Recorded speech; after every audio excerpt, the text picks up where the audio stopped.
نحمده ونصلي على رسوله الكريم اما بعد فاعوذ باللہ من الشیطان الرجیم بسم اللہ الرحمن الرحیم۔ آج کا موضوع زبانی ذکر کے فائدے۔ حضرت سلطان باہو رحمۃ اللہ علیہ ذکر کے تعلق سے فرماتے ہیں کہ ذکر کیا ہے؟ ذکر بدن کی زکوٰۃ ہے۔ جس طرح زکوٰۃ سے مال حلال اور پاک ہو جاتا ہے، اسی طرح آدمی کا وجود ذکر الہی سے، کفر اور شرک کی پلیدی سے پاک صاف ہو جاتا ہے۔ جس طرح کپڑا صابن سے صاف ہو جاتا ہے، یہی حال ذکر اور نفس کا ہے۔ جس طرح آگ لکڑی کو کھا جاتی ہے، اسی طرح ذکر الہی گناہوں کو مٹا دیتا ہے، اور جس طرح بارش خشک زمین کو سبز کر دیتی ہے، اسی طرح ذکر الہی مردہ ایمان کو زندہ کر دیتا ہے۔ اور جس طرح پھل درخت کے لیے زینت ہوتا ہے، اسی طرح ذکر الہی ایمان کی زینت ہے۔ وہ کفر و ضلالت کے اندھیرے کو مٹا کر ایمان کی روشنی پیدا کرتا ہے۔ جس دل میں ذکر الہی نہیں، وہ ببول کے درخت کی طرح ہے یا بغیر نمک کے کھانا ہے۔ جس طرح بسم اللہ کے بغیر جانور حلال نہیں ہوتا، اسی انسان کا دل ذکر الہی کے بغیر علائش سے پاک نہیں ہوتا۔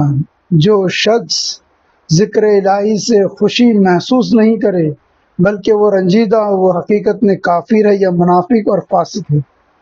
جس طرح عہد نبی میں تینوں قسم کے لوگ موجود تھے، کافر، منافق، فاسق، جو کوئی اللہ کے ذکر سے رنجیدہ ہو وہ انہی لوگوں میں سے ہوگا۔ اور ایک خاص نقطہ جو ہے آپ فرماتے ہیں حضرت سلطان باہو رحمۃ اللہ علیہ، ہوش و ہوش سے سنیے کہ جب ذکر خود بخود جاری ہو جاتا ہے تو دل بیدار ہو جاتا ہے اور روح کی طرح زندہ رہتا ہے، نہ مرتا ہے ورنہ اسے مٹی کھاتی ہے، خواہ 1000 سال تک وہ خاک میں پڑا رہے۔ زبانی ذکر کے سب میں بڑا فائدہ تو یہ ہے کہ انسان فضول گوئی سے بچ جاتا ہے،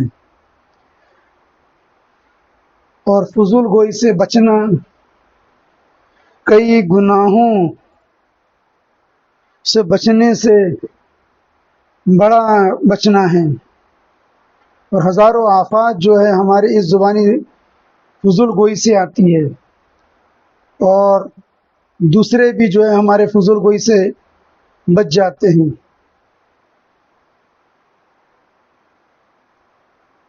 اب اس کے فوائد جو ہمارے بزرگوں نے ہمیں عنایت کیے ہیں وہ سنیے۔ اس کے کئی نام ہیں زبانی ذکر کے۔ ایک ہے ذکر، اسے ذکر لسانی بھی کہتے ہیں، ذکر جلی بھی کہتے ہیں، ذکر بالجہر بھی کہتے ہیں، یعنی آواز کے ساتھ ذکر۔ تو جب ہم یہ زبانی ذکر کرتے ہیں یا ذکر بالجہر کہو، ذکر جلی کہو، تو اس سے انجانوں کو ذکر کی تعلیم ہوتی ہے۔ ذکر نہ کرنے والوں کو ذکر کا شوق اور اس کی طرف رغبت پیدا ہوتی ہے، شوقت اسلام اور شعائر دین ظاہر ہوتا ہے۔ زبانی ذکر سے زبان، دل اور دماغ تینوں مشغول عبادت ہوتے ہیں۔ زبانی ذکر میں مشقت ہوتی ہے، اور حدیث شریف میں ہے کہ افضل عبادت وہ ہے جس میں مشقت ہو، تکلیف ہو، محنت ہو۔ اور زبانی ذکر کا نفع متعدی ہے، کیونکہ سننے والے کو بھی ثواب ملتا ہے۔ زبانی ذکر سے جو ہے اونگ، نیند اور سستی سے محفوظ رہتا ہے، اور ذکر یعنی زبانی ذکر جو ہے اس کی آنکھوں کو بیدار، قلب کو مشتاق اور ذہن کو ہوشیار رکھتا ہے۔ اور زبانی ذکر کی برکتیں ان تمام جگہوں پر پہنچتی ہے جہاں تک ذکر کی آواز جاتی ہے۔ چنانچہ انسان، حیوان، شجر، حجر سب زبانی ذکر کی برکتوں سے فائدہ مند ہوتے ہیں، سود مند ہوتے ہیں، مستفید ہوتے ہیں۔ زبانی ذکر کی وجہ سے ذاکر کو اپنے ذکر پر بکثرت گواہ ملتے ہیں۔ جس جگہ آواز جاتی ہے وہ سب قیامت کے دن اس کے ذکر پر گواہی دیں گے۔ زبانی ذکر کرنے والوں کو فرشتے ڈھونڈتے ہیں، جو ایک طویل حدیث مبارکہ ہے کہ اللہ تبارک و تعالیٰ جو ہے کچھ ایسے فرشتوں کو مقرر فرمایا ہے جو ذکر کی محفل جہاں منعقد ہو وہ ان کو گھیر لے، اور پھر یہ فرشتے ان کو گھیر لیتے ہیں اور گھیرتے گھیرتے آسمان تک پہنچ جاتے ہیں، اور جو بھی اس محفل میں آتا ہے تو اللہ تعالیٰ فرماتا ہے کہ فرشتوں تم گواہ رہو، میں نے ان کو بخش دیا۔ تو فرشتے کہتے ہیں یا اللہ ایک شخص ایسا بھی آیا تھا جس کا مقصد ذکر نہیں تھا، محفل ذکر میں شامل ہونا نہیں تھا، وہ تو گزر رہا تھا اور گزرتے ہوئے ان لوگوں کو دیکھ کر بیٹھ گیا، یا اللہ تیرا ان کے بارے میں کیا ہے؟ تو اللہ تعالیٰ فرماتا ہے فرشتوں تم گواہ رہنا، میں نے اس کو بھی بخش دیا، کیونکہ جو میرے ذاکرین ہیں وہاں سے وہ محروم کیسے اٹھ سکتا ہے۔ سبحان اللہ، الحمدللہ۔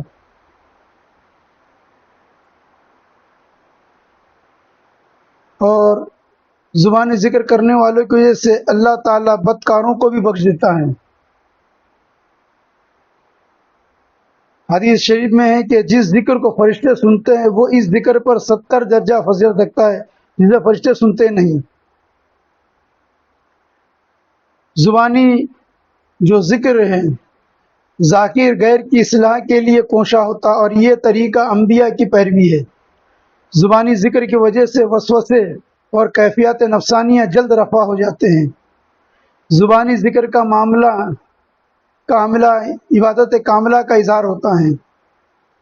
زبانی ذکر کی وجہ سے مسلمان ایک مجلس میں جمع ہوتے ہیں، ایک دوسرے سے ملاقات، تعارف اور دوستی کا سبب ہوتا ہے۔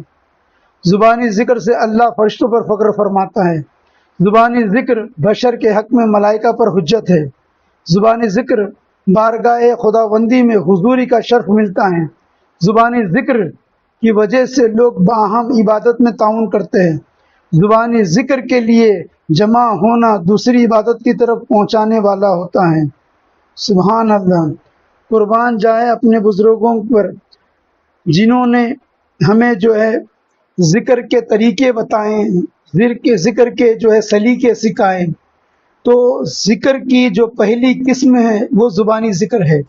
اس لیے صوفیہ کرام مرشد کاملین جب مریدین کو اپنی بیت گرفت میں شامل فرماتے ہیں تو سب میں اول جو ہے وہ زبانی ذکر عطا کرتے ہیں، سب میں اول زبانی ذکر عطا کرتے ہیں، تاکہ وہ تمام جو فوائد جو میں نے ابھی ذکر کیا وہ اس سے مستفید ہو سکے خود بھی، اور اس کے ارد گرد جو جمع ہو وہ بھی۔ کئی ایسے مخلوقات ہیں جو وہ جمع ہوتے ہیں، اور سب میں بڑی بات یہ ہے کہ فرشتے جو ہیں جب یہ کوئی بندہ ذکر کرتا ہے تو اس کے لبوں کے قریب آتے ہیں، اور یہاں تک ہوتا ہے کہ اس کے لبوں کو جو ہے وہ چوسنے لگتے ہیں۔ اس لیے کہا گیا ہے کہ جب بھی آپ ذکر وغیرہ کی محفل سجائے یا ذکر کرے تو ایسی چیزوں سے بچے، اجتناب کرے جو آپ کے منہ میں بدبو کا باعث بنے۔ اسی وجہ سے اور ذکر کرنے والے پر جو ہے اللہ کی رحمت سدا برستی رہتی ہے۔ اور سب میں بڑا جو ہے ذکر کا فیضان کیا ہے؟ تو اللہ تعالیٰ قرآن مجید میں فرماتا ہے کہ جو بندہ میرا ذکر کرتا ہے تو میں بھی اس کا ذکر کرتا ہوں۔ جو بندہ میرا ذکر کرتا تو یہ سب میں بڑی نوازش، سب میں بڑا انعام ذاکر پہ ہے۔ اور بخاری شریف میں اللہ کے رسول صلی اللہ علیہ وسلم فرماتے ہیں جو ذکر کرتا ہے وہ زندہ ہے، جو ذکر نہیں کرتا مردہ ہے۔ سبحان اللہ۔ حضرت خالد بن ولید ایک دن جنگ میں تھے، اور آپ فرماتے ہیں کہ میں کافروں سے اکیلا جنگ کروں گا۔